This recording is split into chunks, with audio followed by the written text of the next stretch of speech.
Hello, everyone. Welcome back to More Than a Muse podcast, our first new episode of 2024. Excited to be back. My name's Sadie. I'm Stauney, and I'm so excited about this episode.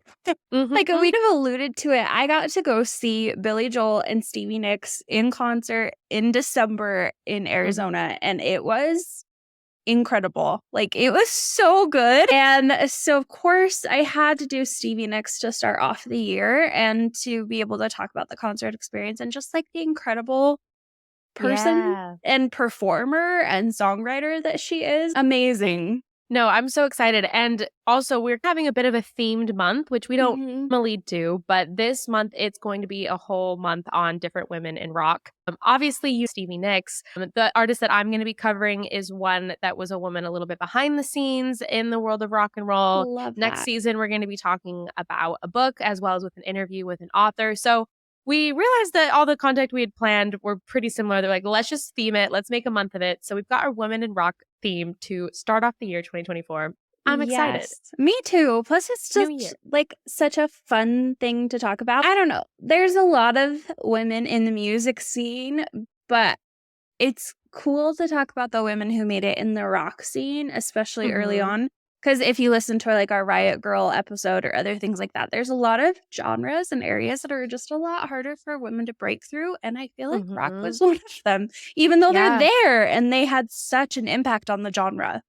Yeah, absolutely. I mean, we talk about that a lot next week with the book that we read and the author that we had the chance to talk to. So if you want to learn more a little bit about the foundations of women in rock and then hear about the experience of it all and just more women in general, check out next week's episode because yes, definitely. Yeah, there's a lot of specific examples that the book we read that it gives to, yeah, exactly. That just showcases how difficult it was specifically in the rock genre for women. Yeah, so, definitely. It's awesome. Because I knew this episode was coming up, I've been listening just to so much more Fleetwood Mac.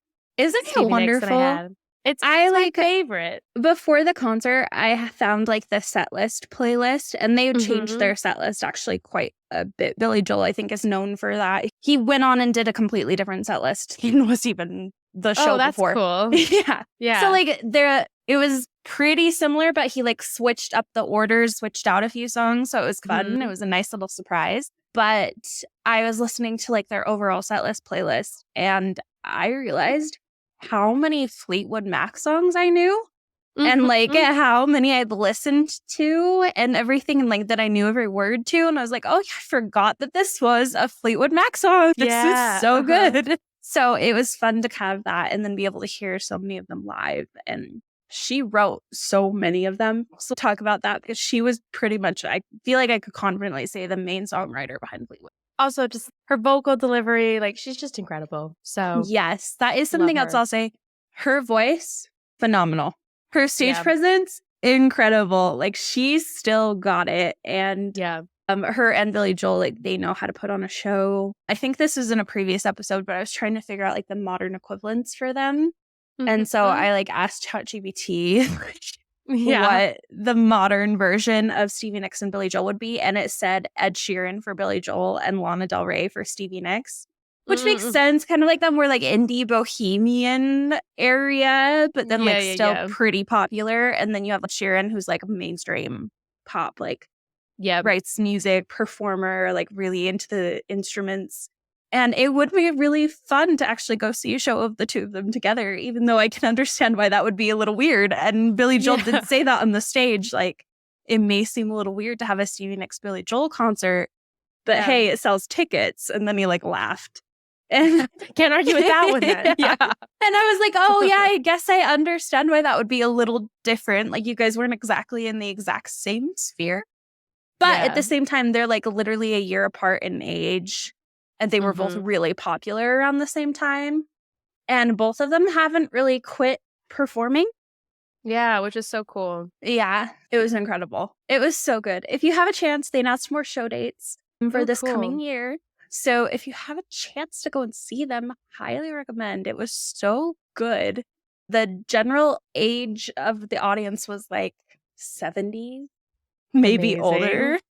But it was really fun, honestly. I know. They came to the stadium that's like literally 10 minutes from where I live, but I didn't get a chance to go. And I'm like, oh, Should have done it, but that's okay. You'll have to check and see if they're coming again. I know they announced. That's what I was just wondering. I'm like, maybe they're coming again, or they're coming close by. That it'd be worth it. No, I'm glad they announced more shows for sure. Billy Joel's also like retiring from his Madison Square Garden residency this year after being there for who knows how long. Yeah, I was just gonna say. Yeah. So I don't know like how much longer they'll actually keep going. They're both like 74 and 5, I think. Yeah. Yeah. That's crazy. I know, but their voices still so good. So good. So I'm excited to talk about her. Okay, so let's just dive in. Let's do it. Yeah, I'm ready. Okay, so hopefully most of you are aware of who Stevie Nicks is. If you aren't, I'll give like a quick overview and then we'll go more in depth because I figured a little intro just so you get the idea. Perfect. Stevie Nicks was born Stephanie Lynn Nicks. She was born May 26th in 1948. And fun fact, she was born in Arizona. So cool. Yeah, it was her hometown that I heard her in. And she definitely commented on that, how she had grown up there. And she drove past her old house and then commented on how sad she was that she sold it. Aww. That even is later in. And that was really fun to hear her talk about. And she got very emotional because of it. And that makes sense. Oh, yeah. Yeah. She actually started her career in a duo with her then boyfriend, Lindsay Buckingham. And they released one album with the title Buckingham Nicks. It didn't have a ton of success. It's still out there. I actually haven't listened to it, but I want to. I feel like it's probably really good. And then the two of them joined Fleetwood Mac in 1975. And I think Fleetwood Mac is a British band, and then they merged with them. And so it created like this American-British hybrid band that then did really popular because then you've got two major music audiences. The second album that featured both Buckingham and Nicks became one of the best-selling albums worldwide, being certified 20-time platinum in the United States. And then also, she remained a member of Fleetwood Mac and had a solo career, which is also something I feel like that's pretty rare. She was able to do that for quite a bit, actually remain a member of the band as well as having her own solo career, which if you could manage that, genius. Yeah, that's true. I feel like a lot of like the people who break off from their band and do a solo, it's after the fact. And I honestly assumed that it was after the fact that she did that. I didn't realize it was simultaneously. It was tandem. So I'm like, of course, that would make you more money. That would make sense. Yeah, smart. And then I feel like you don't run into that whole like the band versus them situation that we've seen with a lot of modern musicians too. So genius idea if any of you were part of the band. Have the ability to do it. Yeah. So her studio album Belladonna topped the Billboard 200 and reached multi-platinum as well. There were 8 studio solo albums that she did and 7 studio albums with Fleetwood Mac, which reached, of course, 65 million copies in the US alone. And she's been named the reigning queen of rock and roll by Rolling Stone since the release of her first solo album, as well as one of the 100 greatest songwriters of all time and one of the 100 greatest singers of all time by Rolling Stone. If you're a Fleetwood Mac fan, then you definitely know the songs A Landslide, Rhiannon, and Dreams. Yes. And Dreams was actually the band's only #1 hit in the United States, along with her solo hit, Edge of 17.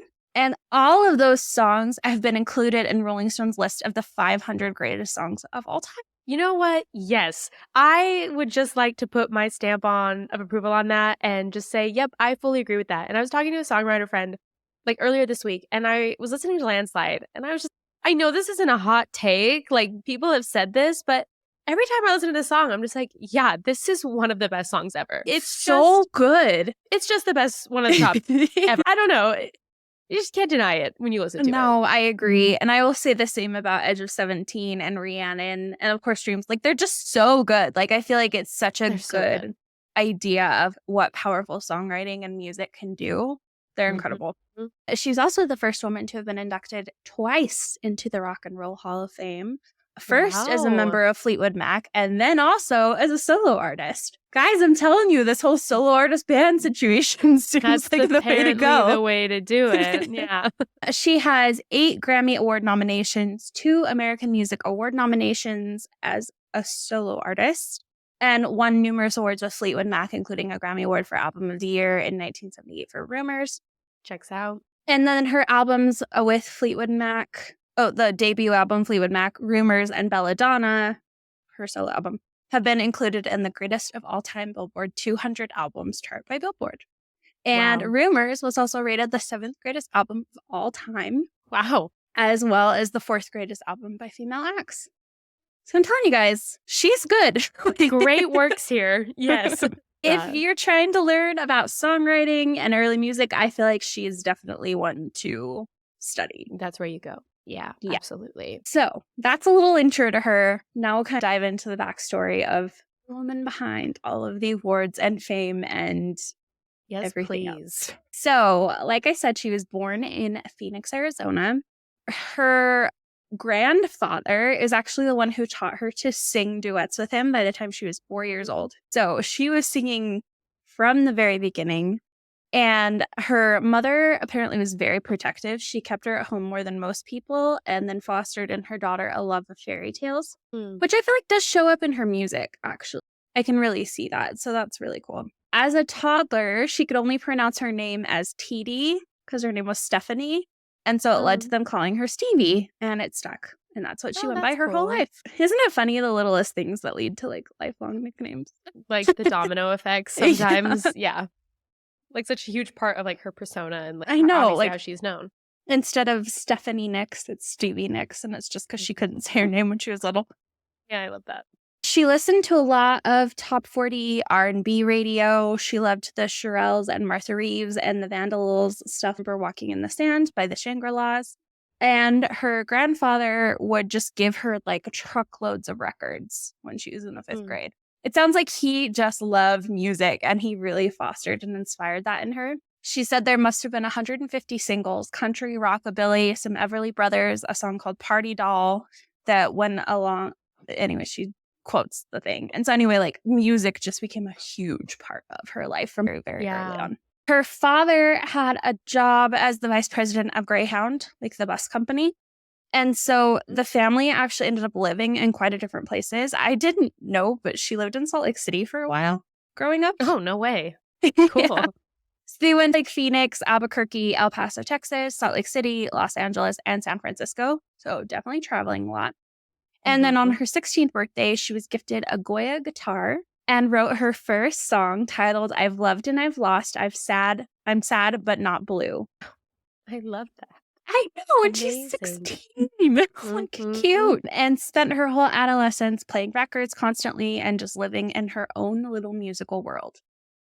Amazing. While attending Arcadia High School in Arcadia, California, she joined her first band called The Changing Times that was a folk rock band focused on vocal harmonies. And I don't think they ever released anything, but I'm sure they played and performed around their local area. During this time, she met her future musical and romantic partner, Lindsay Buckingham. And it was during her senior year in Atherton, California, different high school. I'm assuming they moved again. She saw him playing California Dreaming at the Young Life Club and ended up joining him in harmony during his performance and said, I thought he was darling. And so they ended up hitting it off and dating. A little musician duo. He was in a psychedelic rock band called Fritz at the time, but 2 of the musicians were leaving for college, and so he asked her to replace the lead singer. And Fritz actually later opened for Jimi Hendrix and Janis Joplin. Oh, wow. Yeah, from 1968 until 1970. She credits both of those acts, Jimmy and Janis, of course, as inspiring her stage intensity and performance. That's amazing. I didn't know that. Yeah, that's insane. Yeah, those are huge acts to open for. They both ended up going to college together at San Jose State University, and she majored in speech communication and was actually planning on becoming an English teacher. And then with her father's blessing, she ended up dropping out of college and pursuing a musical career with Buckingham. You know, rock star, English teacher, I feel like that goes hand in hand.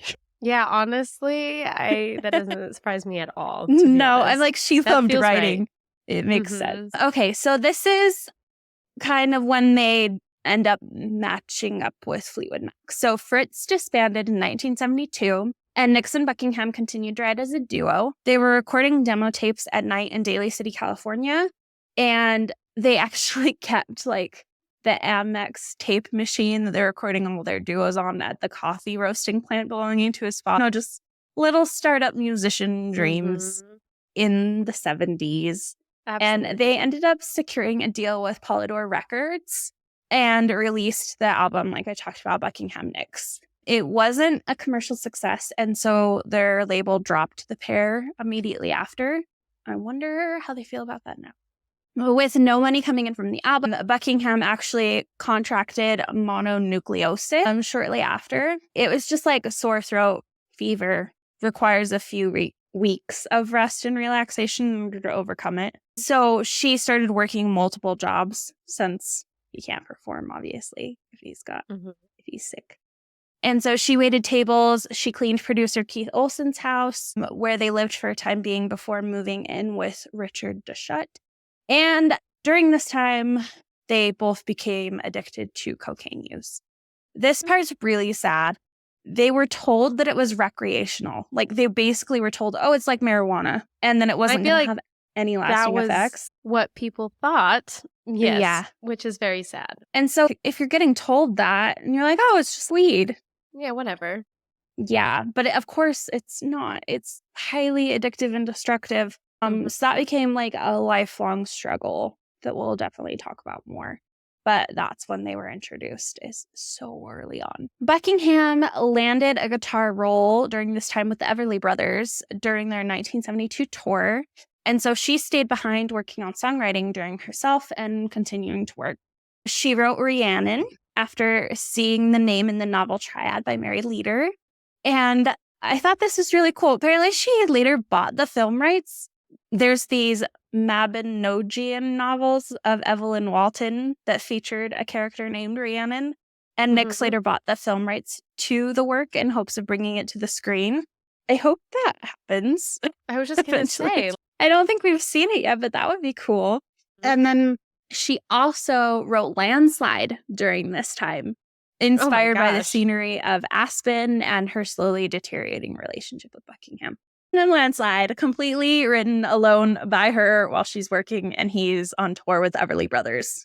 That's insane. Truly. Yes. In late 1974, Keith Olsen played the Buckingham Nicks track Frozen Love for the drummer Mick Fleetwood, who had come to Sound City in California in search of a recording studio. Fleetwood remembered Buckingham's guitar work when Bob Welch departed to pursue a solo career.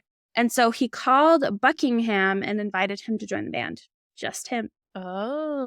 Buckingham refused, insisting that he and Nicks were a package deal and that he wouldn't join without her. Oh, smart man. That's nice. Yes. Yeah, which is really good too, because like she was back in Aspen, like supporting his career and tour with the Everly Brothers and just working and writing. And I feel like it was really good that he did this. Like, obviously, they would not be what they were. Like Rhiannon and Landslide.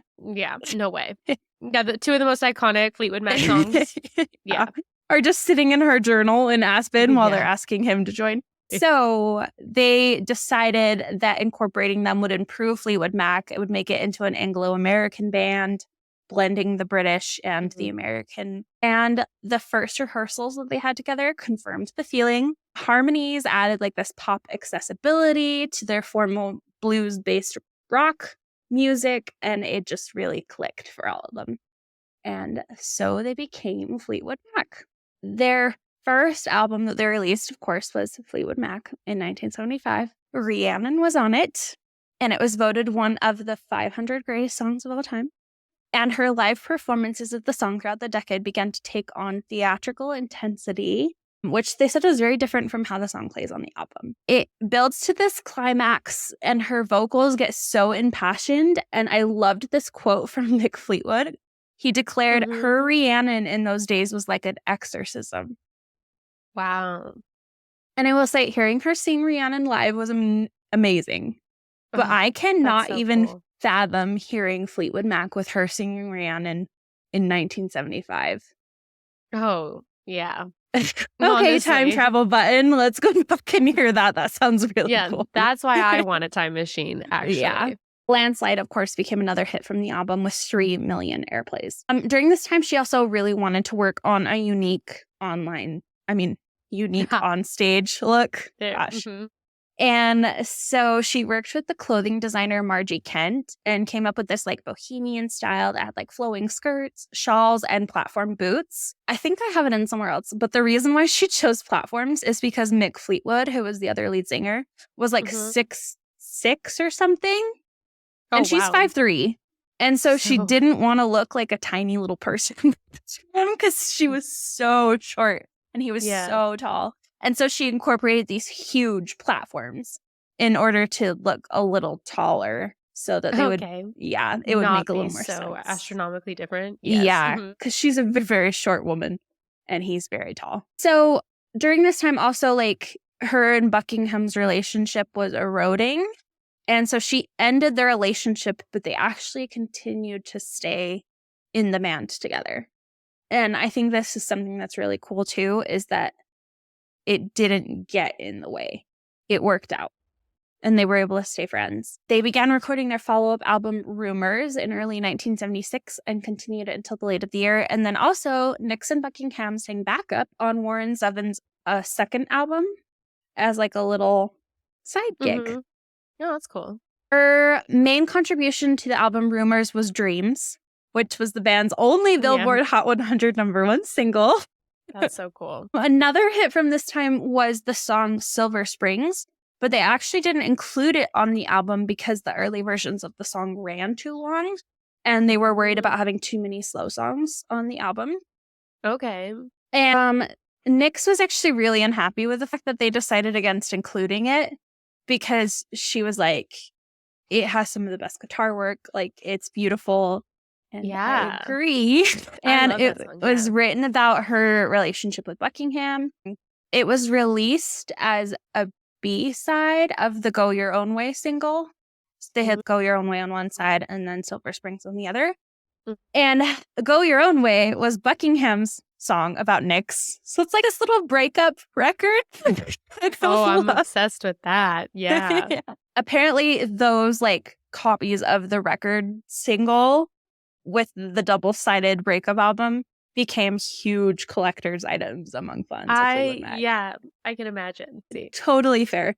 But Silver Springs actually wasn't included on an actual album until the 4-disc Fleetwood Mac retrospective 25-year anniversary edition. It took a long time for that to actually be released. Rumors, their second album, was the best-selling album in 1977, and as of 2017 had sold over 45 million copies worldwide, making it one of the best-selling albums of all time. I also will say that's probably the most iconic album cover from them. It's so cool. Yeah, like that's the one you'll see probably if you Google them or see posters and stuff. It's the one that comes up. It remained #1 in the American Albums Chart for 31 weeks and reached #1 in other countries.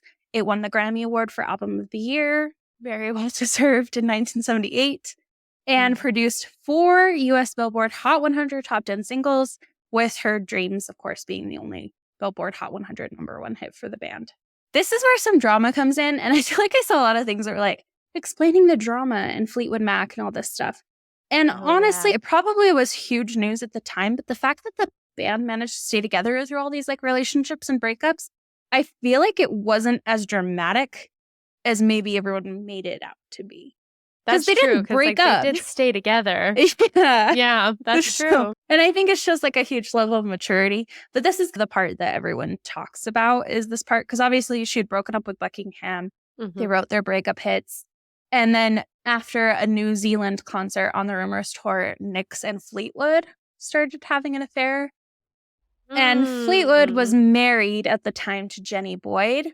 And Nicks has talked about it. She said, "Never in a million years could you have told me that would happen. Everyone was so angry because Mick was married to a wonderful girl and had 2 wonderful children. And I was horrified. I loved these people. I loved his family. So it couldn't possibly work out. And it didn't. I just couldn't." So she ended it soon after it began and stated that if the affair had progressed, it would have been the end of Fleetwood Mac. Seems about right. Yeah.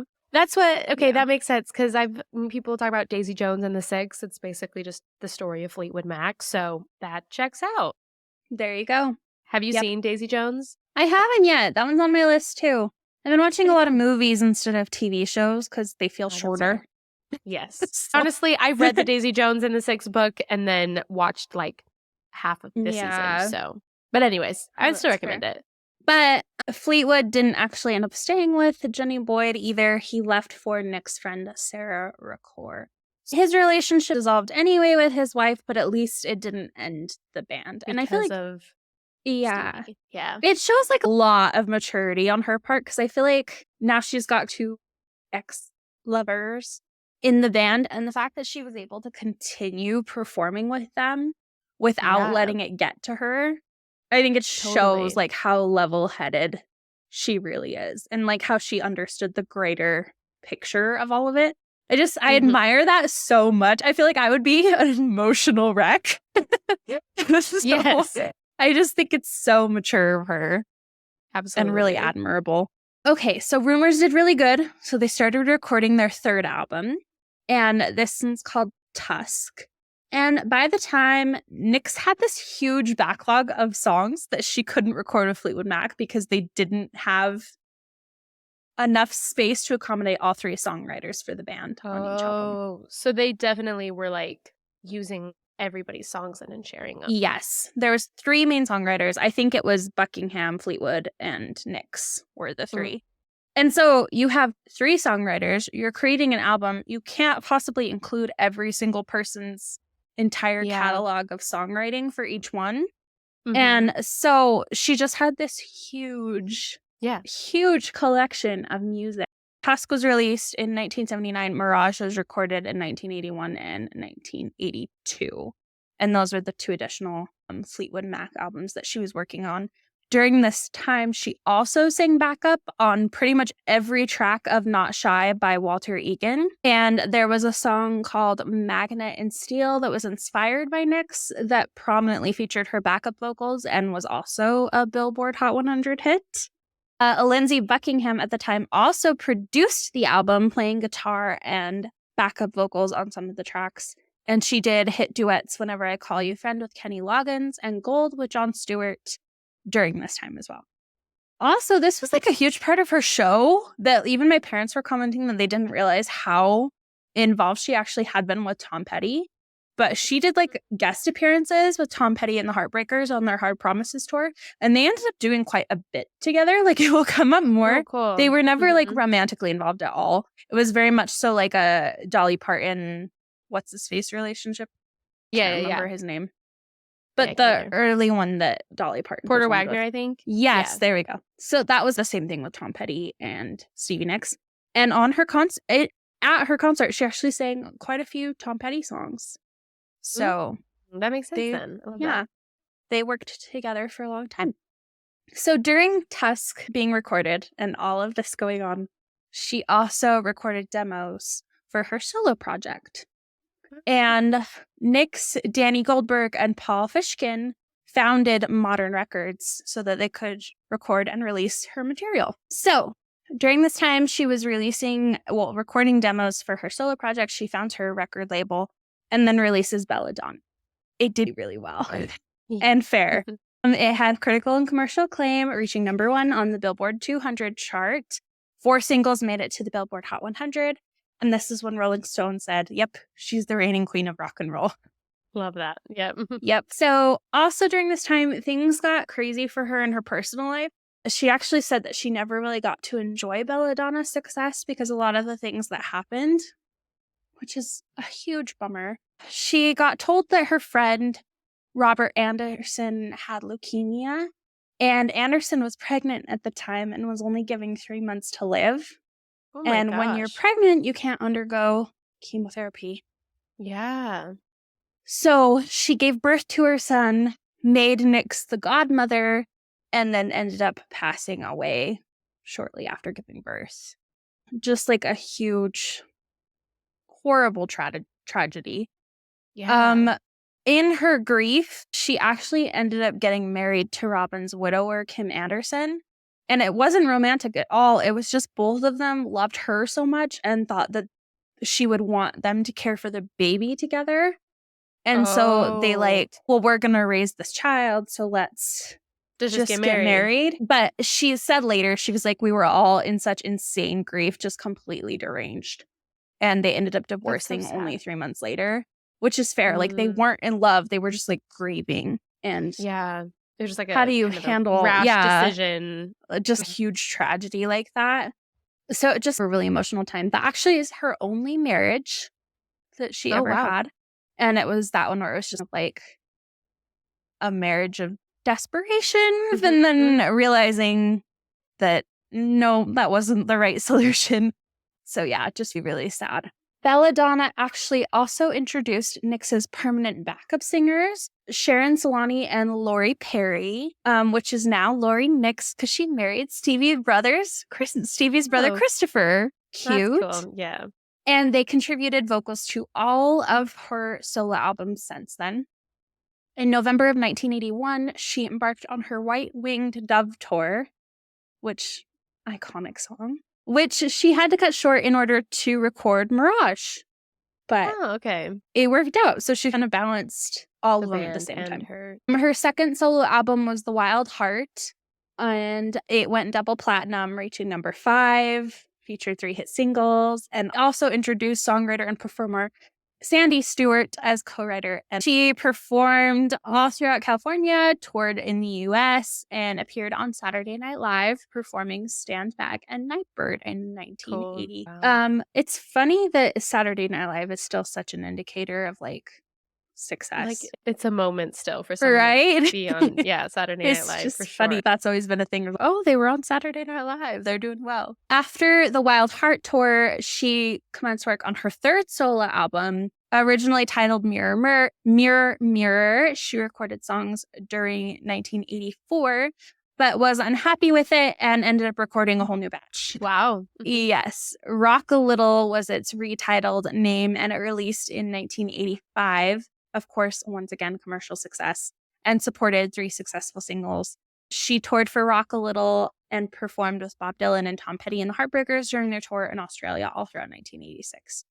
Really, really busy time of her life. Like, you can tell she's just like, album tour. Another one. Yeah, both with Fleetwood Mac and individually, as well as joining other artists on tour. It's like, okay. The tour was also like a huge turning point in her life. She went in to talk to a plastic surgeon because of some issues with her nose. Oh. Because of her cocaine use. And she asked the surgeon, she said, what do you think about my nose? And he said, think the next time you do a hit of cocaine, you could drop dead. Oh, wow. Yeah. And this is another thing where I like admire her so much for this. Like, I think like the way she handled her relationships, and then this quote from her. Like, I can't even. So she finished the Australian tour with Bob Dylan and Tom Petty, and then checked herself into the Betty Ford Center for 30 days to overcome her cocaine addiction. And she actually talked about this decision and referenced back her influence of Janis Joplin and Jimi Hendrix. And she told an interviewer, I saw how they went down, and a part of me wanted to go down with them. And then she said, but then another part of me thought I would be very sad if some 25-year-old lady rock and roll singer 10 years from now said, I wish Stevie Nicks would have stopped to think about it a little more. And she said, that's what kind of stopped me and made me really look at the world through clear eyes. Isn't that incredible? Kind of like this fork in the road of like, can go down with the legends, but then she's like, wait a second.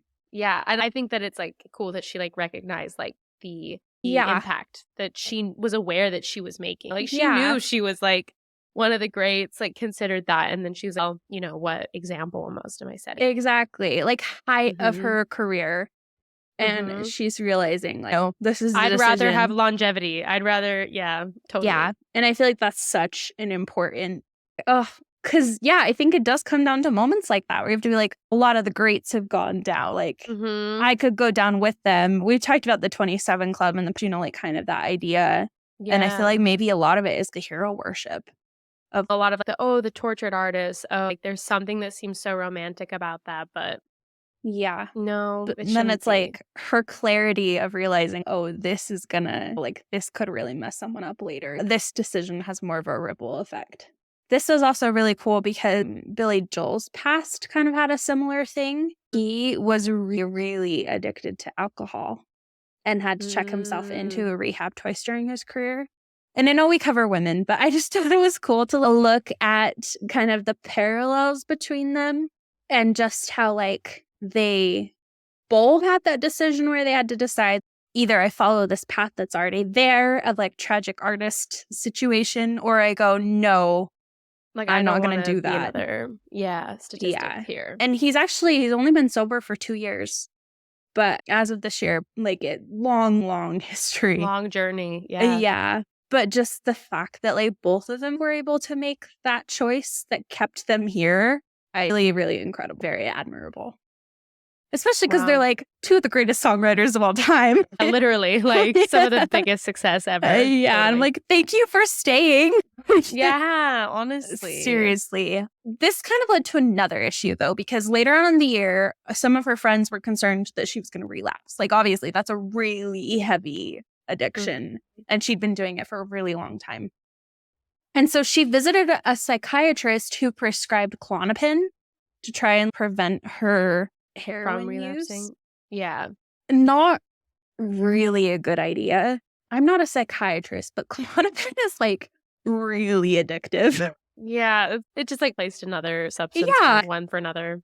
Like, I guess it's not going up your nose, but still. So that kind of led to an additional issue that will show up again later. So anyway, she's now taking Klonopin. So in the late 1980s, they began to work on Fleetwood Mac began to work on Tango in the Night. But due to her promotional schedule for Rock a Little and the subsequent tour, she was unavailable to work on the album except for a few weeks following her stay at the Betty Ford Center. And she wrote the song Welcome to the Room, Sarah, because of her stay in rehab. But she sent the band demos of her songs to work on in her absence. Guys, what? Did you fucking write an album from rehab? That's true. Yeah. And then the album was released in April 1987 and became the band's second highest selling album ever behind Rumors. Oh, wow. Yes. During this time, there was like some creative differences, unresolved personal issues, and Buckingham decided he was going to quit the group right before their world tour. The bassist, John McVie, said that there was like a physically ugly confrontation between Nicks and Buckingham because she challenged him leaving, which very sad. But they were able to embark on the Shake the Cage tour in September of 1987 with Buckingham replaced by Rick Vito and Billy Burnett. And the tour was suspended during it because Stevie Nicks got chronic fatigue syndrome and became addicted very heavily to Klonopin. So they suspended it and then resumed in 1988. And it, like I said, huge commercial success, though. In 1988, she worked on her fourth solo album with a record producer. It's called The Other Side of the Mirror. And once again, commercial success. And she became romantically involved with the record producer of the album. So she toured the United States and Europe from August to November, and the only time she ever toured Europe was as a solo act, which I thought was interesting considering Fleetwood Mac was a British. Oh, yeah, true. And later said, this is really sad, she had no memory of this tour because of the dependency she had on Klonopin, and the psychiatrist kept increasing the amounts. Oh. And guys, I don't know what was going on here with the psychiatrist, but...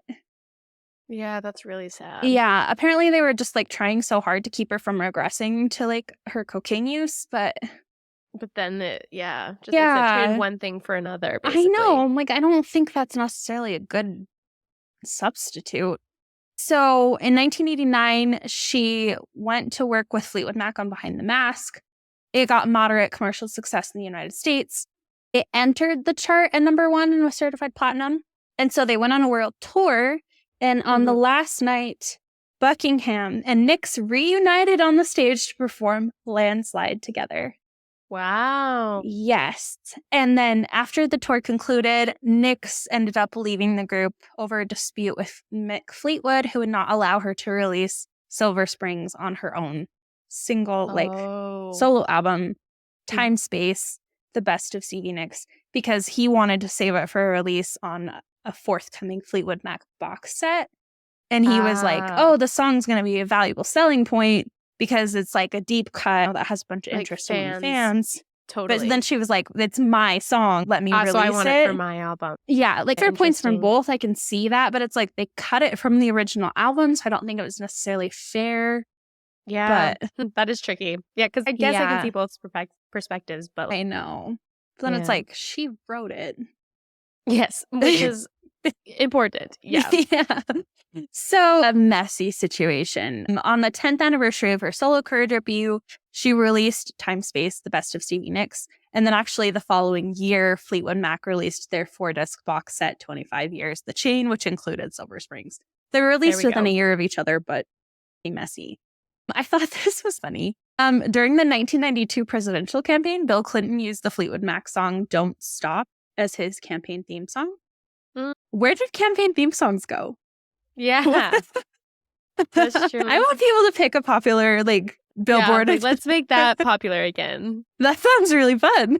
So she ended up joining the lineup of the band from Rumors, including Buckingham, to perform the song at his inaugural gala. Wow. And there wasn't plans for an official reunion. And what happened at the time was actually horrible. Oh, I just realized she was only 5'1" so really short. Oh, wow. Yeah. I thought she was 5'3". She's 5'1". She had gained some weight. She was only I'm not gonna say her weight. It doesn't matter. But anyway, she had gained some weight because Klonopin, she said, was worse than the cocaine. She basically said she lost 8 years of her life. She hardly wrote anything, and she had gained so much weight. And so she went and did this thing, and then all these people attacked her over how much weight she had gained, just saying that she looked horrible. And that's so sad. I guess especially the 90s, we know how toxic I know the 90s were with things like that. Yeah, just horrible. And then the turning point too is she was holding a baby shower at her house. She tripped over a box, passed out, cut her forehead near a fireplace, and woke up and was just horrified seeing the blood. She said she's one of those people who just doesn't injure themselves. It doesn't happen for her. And she was like, I didn't even drink enough for that to be a thing. And so she knew it was the Klonopin. And so she went to the hospital and had a 47-day detox to try and get the Klonopin out of her system. Wow. Yeah. It was successful, luckily. And she was able to release her 5th solo album, Street Angel, with material mostly written in previous years because of everything that had been going on. It apparently was poorly received, but it still reached number 45 on the Billboard Top 200. So, but I guess to be the biggest star and to go from there to didn't really get even top 10. It's didn't really do too great. Yeah. Her biggest criticism with it was that a lot of the production took place during her second stint in rehab when she was doing that detox. And so she didn't have a lot of say over what the final product actually turned out like. So I think she was probably unsatisfied with a lot of the final production of the songs. And she probably blamed that on why it which makes sense because it's if the actual artist isn't as involved with the actual product, it's just not gonna people aren't gonna relate to it as much and like it as much. Exactly. So she did a 3-month tour to support the album, but there was just so much focus on her weight and all this criticism from the reception of the album. And she was just disgusted by everyone talking about how overweight she was. And so she literally vowed that she would never set foot on stage again unless she slimmed down. So unfair. So sad. Yeah, it's just ridiculous. So in 1996, she reunited with Buckingham and contributed to the duet Twisted for the Twister movie soundtrack. And then in 1996 as well, Sheryl Crow penned Somebody Stand By Me, featured on The Boys at the Side, and she remade Tom Petty's Free Fallin' for Fox TV's Hit Party of Five, which she did sing, I think, Free Fallin' at her concert too. Phenomenal. That's cool. Yes. So then, because she has a very long career. Just gonna say, yeah. So in 1996, Buckingham was working on a solo album, and he enlisted the help of Fleetwood and McVie, and then it eventually led to a reunion of the entire band. I just love it because they had broken up at this point, and then they're like, hey, I'm writing this solo album. You guys want to help me? And then it was actually, let's just all get back together. Yeah. So Nicks joined, and they went on tour in 97, and it was the dance tour. It coincided with her 20th anniversary release of Rumors. And before the tour, she worked with a vocal coach to try and get her voice to have more control and protect it from touring stress. And then also went on a diet and jogging every day in order to lose weight so that the criticism wouldn't come about her body, which is so unfair. Cannot emphasize how stupid that is. But the band's live CD, The Dance, was released, of course, to critical and commercial success and earned them several Grammy nominations. And they also, one of the major ones was they got a Grammy award for Best Pop Performance by a Duo or Group with Vocals for their live performance of Silver Springs. Wow, that's cool. Yeah, which is fun. And then she joined the group for their induction into the Rock and Roll Hall of Fame. And then they were also awarded the Outstanding Contribution at the Brit Awards. Then during this time, she was working on a new solo album, but she was approached by Warner Music to release a solo career-spanning box set. And this was to finish out her contract with Atlantic Records. She did that and sat down with her friends and colleagues to devise a track list for the 3-disc collection. It was called Enchanted, and it had a bunch of notes from her, rare photographs, pages of her journals, and she went on tour to support the box set and then also contributed to the Practical Magic soundtrack and performed in a bunch of other things too. Cool. Just continuing to be a very successful time period for her. She came out of her Klonopin dependency at this time, which was so good. And she actually was about to stop writing music. Tom Petty actually came to her and was like, hey, will you write a song with me? And she told him, nope, I'm done.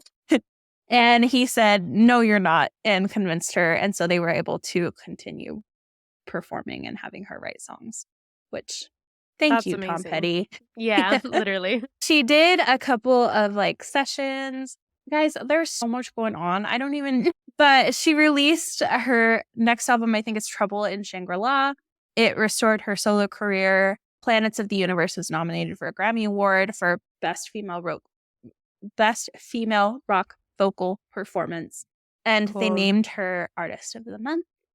She made the People magazine's 50 Most Beautiful People list. She had a little comeback moment. Love that. Yes. So they did a whole behind the music episode. Cool. All sorts of things. And went on tour again, of course. But had to cancel a few because she had acute bronchitis, which sounds horrifying. And then also shows were canceled because of the September 11 attacks. Oh, wow. Yeah. Which that makes sense. I can't even imagine the impact that had for a while there. Totally. Okay. 2001. I did not realize how long Fleetwood Mac continued recording. I knew they went until the early 2000s, but it went quite a ways. Like I said, long career. But they began working on a new studio album in 2001, but this time it didn't have Christine McVie, which left her as the sole woman in the band. And after the end of her solo tour, they recorded their new album, Say You Will, which was released in 2003. Commercial success. And the world tour. She said later in interviews that she wasn't happy with the album or the successful world tour that followed because there were so many production disputes with Buckingham. Oh. And without her fellow female band member Christine McVie, she just, I'm sure, kind of no one really to back her up. Yeah, I mean, totally. On certain things. So probably a lot of decisions she just ended up getting steamrolled over. There actually was a documentary of the making of the album called Destiny Rules that was released on DVD in 2004 and chronicled the turbulent relationships between the band members, especially Buckingham and Nicks during that time. And I feel all these things, them breaking up and this and that, makes it seem so dramatic. But now, I don't know, I'm they were all still working together and still performing, so it really couldn't have been that bad. But also, I guess if you're making enough money, it's you'll put up with a lot of crap. That's true. You put up with your coworkers at work sometimes, regardless of. So it's kind of people will go through a lot at work because of the need. And it's you're making millions of dollars. Okay, fine. Yeah. But once again, I think it was really cool that they were able to manage without it leading into more things. So she took a break from the Say Will tour and actually ended up doing 10 shows with Don Henley, and then continued doing solo shows on her Gold Dust tour and brought along Vanessa Carlton as her opening act and played over 20 dates. Then she released the very best of Stevie Nicks, Crystal Visions, and it did really well too. It was a compilation track, a compilation album, which we don't really have anymore. Because, like, why would you? Yeah, because Spotify. Streaming services. Yeah, you just go to the best of Stevie Nicks on Spotify. It's basically a greatest hits album. But I get why people did it back then, because then it was like the top songs from all of the albums. You only had to buy one album and you had all the hits. It's funny how things die off. But of course, it did really well. It had all of her hit songs. It had a dance remix. It had a new track. It had a live version of Led Zeppelin's Rock and Roll. And they made 2 versions, one with just audio and then a deluxe version, which included a DVD that had all of her music videos and audio commentary. And then also footage from the Belladonna recording sessions. 2009, she releases another album, Soundstage Sessions. It does well. Then they also, Fleetwood Mac went on tour in 2009, and Christine McVie once again wasn't included, but the tour was branded as like a greatest hits show. Then she worked on her first solo album in a decade, because obviously the previous ones were compilation tracks. So she started working on that and performed a series of shows that wasn't really a tour, didn't have any of her new music. She didn't want it to end up on YouTube, which I think is funny. Yeah. Because she wanted her new music to come out. And she also did like a whole show to benefit a young girl she'd met through Make-A-Wish, which I thought was really cool. She like met someone through Make-A-Wish and then also went on to do a whole show to help benefit that is special. her. And then her album, In Your Dreams, came out.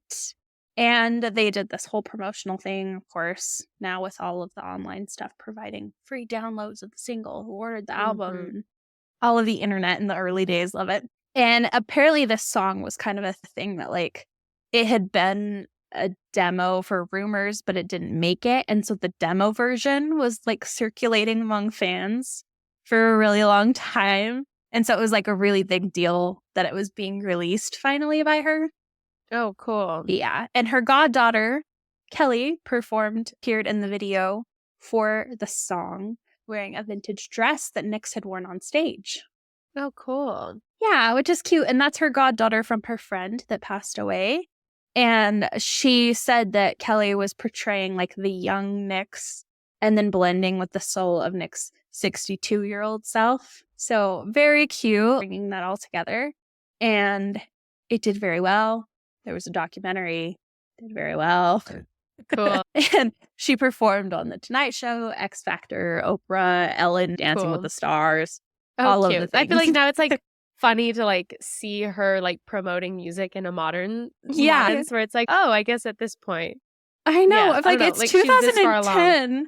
Like we were in middle school. Middle school. Yeah, 2010 through 2013. Like this was our middle school, high school days. So it's like early internet situation. One thing that's really funny, her new album, In Your Dreams, came out.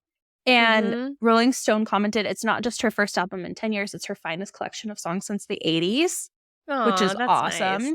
Yeah. And then it did really well. Like I've said, all of them did well. Like this one did really well. And it did so well that on the same day her Nicks album was released, Fox Network broadcast the Glee episode Rumors, which featured 6 songs from Fleetwood Mac's album, including Dream. And it sparked renewed interest in the band and their most commercially successful album.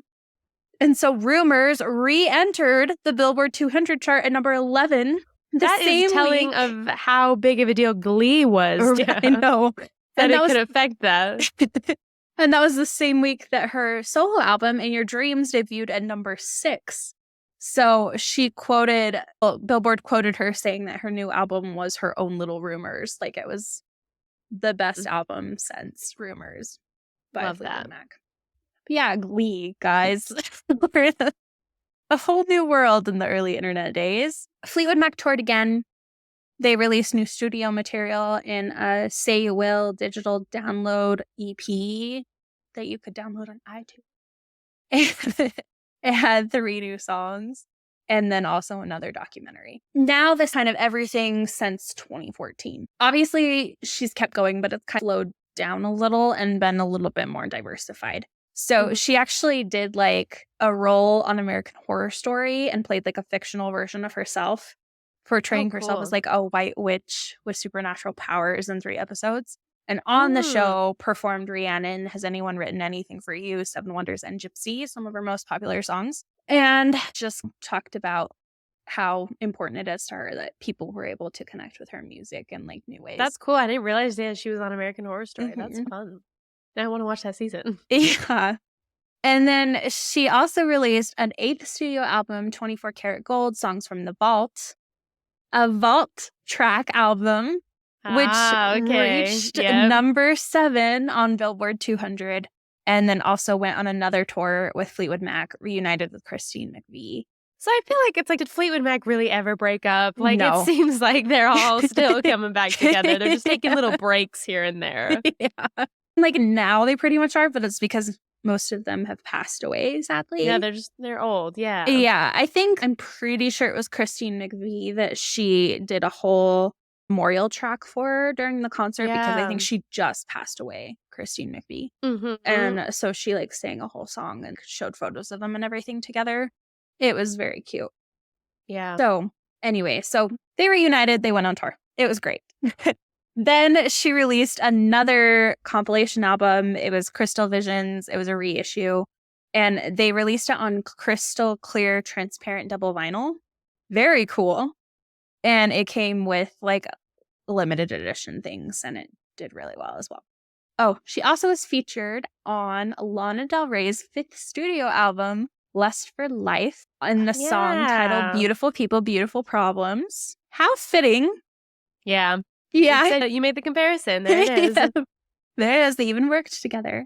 And then also performed with Tom Petty again and the Heartbreakers, singing Stop Dragging My Heart Around, which she sang with Billy Joel live, and I loved it. And with Tom Petty as a part of the Heartbreaker set. And it would be their final performance of the song together before he passed away in October of 2017. Okay, Fleetwood Mac breaks up again because Lindsay Buckingham was fired because he was disagreeing with Nicks and Mick Fleetwood once again. And Nicks helped recruit his replacements, Mike Campbell of Tom Petty and the Heartbreakers and Neil Finn of Crowded House. And this is crazy. This happened 5 years ago. Like, I this know. is 2018.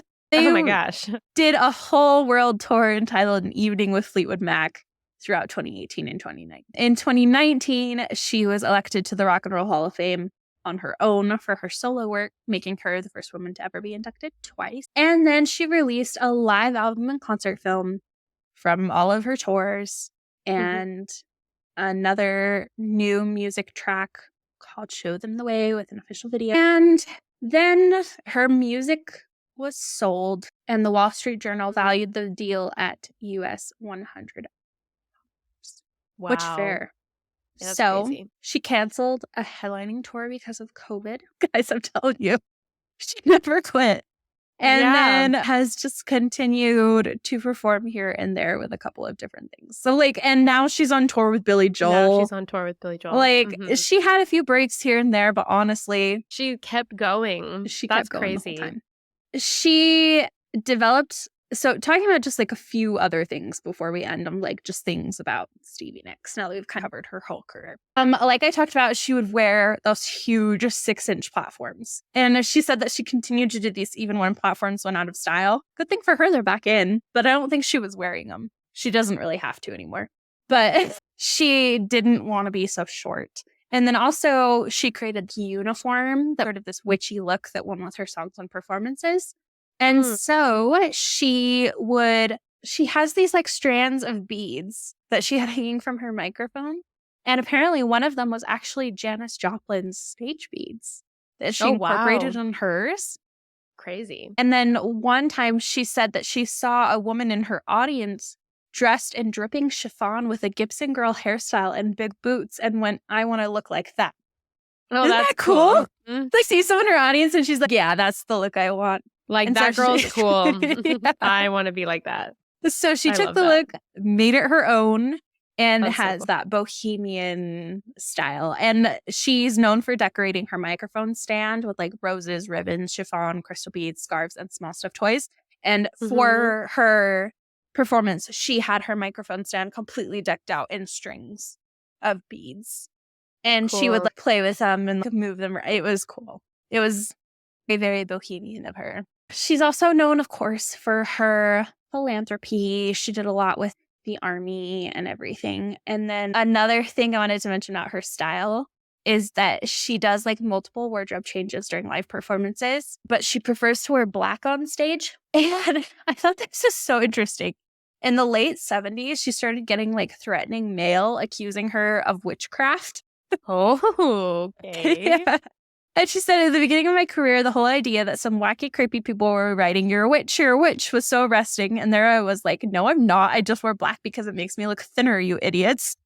But like the witch rumors frightened her so much that she gave up black from like 1978 to 1982 and would wear like brighter colors like apricot and seafoam green. But she hated them. She said she felt so ugly in them. And so she ended up going back to black in 1983. I bet then she loved being on American Horror Story. Oh, like, yeah. Maybe I am a witch, everybody. Joke's on you. Yeah, but hilarious. That same year, they asked her, they're like, what do you think about the people who still believe you're a rumor that you're a witch? And she was like, I don't like it at all. And I wish people would stop thinking about it because I spent thousands of dollars on beautiful black clothes and I had to stop wearing them for a long time because people scared me. That is crazy. Yeah. And but fair, I'm sure she was like worried about like death threats and stuff if people thought she was a witch, like a modern day Salem witch hunt. Totally. Like, ridiculous. Yeah, history was not kind to witches. So no. I get that. But she sings a lot about her style in the song Gypsy. She sings about the store called the Velvet Underground, which is a boutique in San Francisco. And that's where like Janis Joplin and Grace Slick were known to shop. And that's how her influence as well. Of course, she's inspired so many people. I'm not even going to go into all of them, but just huge amounts of people like Beyonce, Courtney Love, you know, like everyone. The Chicks, like formerly known as Dixie Chicks, also even covered her song Landslide, which became like a top 10 hit on the charts as well and on the country charts. Yeah, their version of it is so nice. Yes. And then it also ended up winning like Song of the Year. And cool. What's cool about that is that the award's given to the songwriter regardless of the performer. And so she won Song of the Year and the most performed country song of the year. Yeah. Wow. So that's really cool too. And it was included on their platinum track.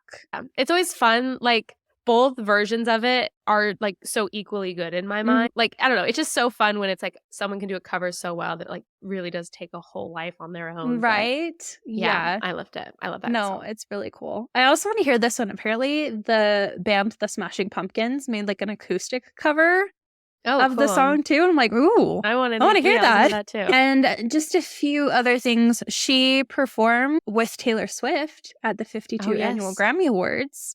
And Swift described Nicks as one of her childhood heroes, saying it's a fairy tale and an honor to share the stage with Stevie Nicks. Love that. And she was one of the 15 artists to be nominated for induction to the Rock and Roll Hall of Fame in 2018. And then was, of course, inducted. I feel like I've mentioned that so many times. But yes. Also, I have to mention, I love the duet she does with Miley Cyrus. Yes.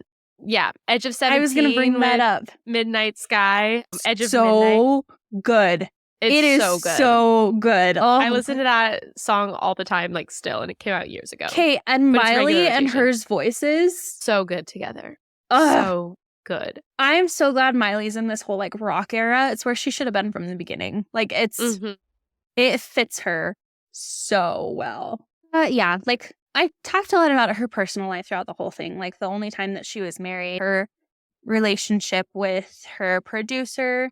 She actually referred to a relationship with the Eagles guitarist Joe Walsh as one of her greatest loves, but they had some mutual drug abuse problems, and so they weren't able to continue their relationship, which is a bummer. She ended up not getting married mainly because of her career. She didn't want it to get in the way of anything. which I feel like we've talked about that with a lot of female artists where it comes down to. Yeah. It's crazy that even the statistics now that it's like single men live longer and have more successful careers if they get married, and single women actually live shorter and have less successful careers if they get married. Yeah. And that's proven with statistics. And so it just sucks that like a lot of the times sad women feel the need to like that they have to choose one or the other. Yeah. Like I talked about, she did live in Arizona for quite a long time and shared that house that she had there with her brother and then his wife that was her backup singer and their daughter Jessica, her niece. But they did sell it in 2007 because she was trying to downsize and ended up moving, I think, to Los Angeles or the coast somewhere. Maybe it was San Francisco. But in her concert, she did talk about how like she always thinks that she'll miss the ocean when she goes on tour. And then she's like, but then I get to Arizona and I don't. She's like, there's so much like magic and everything in the desert. And I feel like it fits her so well. So she did talk about how she regretted not keeping her house there. So maybe she'll look back. I love Who knows? One quote from her about like her mission in life was, my mission maybe wasn't to be a mom and a wife. Maybe my particular mission was to write songs and make mom and wives feel better. Oh, I like that. Same. Yeah. It's just really cute and sweet. And I wanted to end with this because I love it. And I hope that somehow we do get a book from her because she's such an incredible writer. But she said, I wouldn't write a book unless I could really tell the truth and say all the people are in it are represented right. If I'm going to talk about the people in my life, I need to be old enough, and so do they, that nobody's going to care. I would never write a book about the bad parts. I would mostly revel in the fantastic parts, of which there were so many. But she has had a journal every day since her tenure in Fleetwood Mac began. She's written in it practically every day. Wow. And she said, I like to tell all of my fairy goddaughters and my niece that when I'm gone, they can sit on the floor and go through all these journals, and they can walk through my life, and they can smell the gardenia perfume on the pages, and they can have it in their hands who I was. Oh, that's magical. Just so special. I know this was like a long episode, but guys, the love I have for Stevie Nicks. Yeah. I love that. That's so cool. I know. I'm like, oh, that makes me want to write a journal. I know. I was just going to say, that's like my New Year's resolution this year, get back into journaling, because I used to be a crazy avid journaler. And like the last year and a half, 2 years, it's just fallen off. But there you go. That can be your motivation. I'm like, wow, got to just be just like Stevie Nicks, honestly. But I can't even imagine being like her niece or her goddaughters and knowing that like you're going to be able to sit down and read the journal about the early days of Fleetwood Mac and Stevie Nicks. And that's so cool. I want her book. And I also love, I think it shows she does have a lot of reverence and respect for the people in her life, even the people who like maybe she didn't have always a great relationship with, that she was just like, if I were to write a book, she doesn't want it to be like gossip fodder. Like she would want it to be just to highlight the magical moments that obviously they had as a group and a band. So, and I think, like I said, like the maturity of all of them, that just like they were able to keep going, keep reuniting through all of it. And like they had moments where they were separated and moments they came back together, and disagreements and relationships. And yet like you can tell that all of them had such like a respect for each other, that there hasn't been more that's come out about maybe those disagreements, and that they all still care so much. And even for her, like, I just want to write about the highlight reel. Like it was just so good. And it's like, you know what? Nice. If you're able to look back on it and be like, that was just incredible.